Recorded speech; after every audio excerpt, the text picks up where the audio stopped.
বিপদে পড়লে বোঝা যায় আল্লাহ কারে কয়। আমি একবার বিপদে পড়ছি, বরিশাল গিয়েছিলাম, বাসে ফিরে আসতেছি লঞ্চে, ওই লঞ্চে তুফান হয়েছিল। তখন বুঝলাম যে কি ভয়ঙ্কর অবস্থা। ওই লঞ্চের সবাই আস্তিক নাস্তিক মুসলমান হিন্দু সবাই জিকির করা শুরু করে দিয়েছে আল্লাহ। সুবহানাল্লাহ কইবেন না? লঞ্চ যখন কেঁপে ওঠে সবাই বলে বাঁচাও। আমি কইলাম কে বাঁচাইবে ওকে? হুজুর আপনি বাঁচান। আমি বললাম তাইলে আমারে বাঁচাইবো কেডা?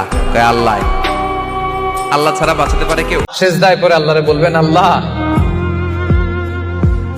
এই পৃথিবীতে আমি ছাড়া তোমার গোলামের অভাব নাই, কিন্তু তুমি ছাড়া আমার দ্বিতীয় কোনো রব নাই।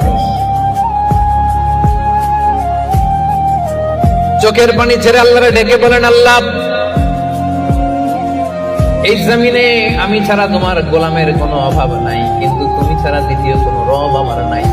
তুমি ছাড়া দ্বিতীয় কোনো জায়গায় চাওয়ার সুযোগ আমার নাই। চোখের পানি ছেড়ে আল্লাহরে বলেন, আল্লাহ কোরআনে তুমি শিখিয়েছো ফরিয়াদীদেরকে কেউ যদি চায় ওই ফরিয়াদীদেরকে বারণ করা যায় না। তুমি কেমন করে এই অভাগা ফরিয়াদীকে আজকে ফিরিয়ে দিবা? চোখের পানি ছেড়ে আল্লাহর কাছে চা, সব তিনি দিয়ে দিতে পারেন। চিল্লায় বলেন ঠিক কিনা? গোটা বিশ্বের সবাই আমাদের যার যা লাগবে সব যদি আল্লাহর কাছে চাই, আল্লাহ যদি সবাইকে সবকিছু দিয়ে দেয়, আল্লাহ বলে আমার ক্ষমতার 1 ইঞ্চিও কমবে না। চিল্লায় বলেন ঠিক কিনা?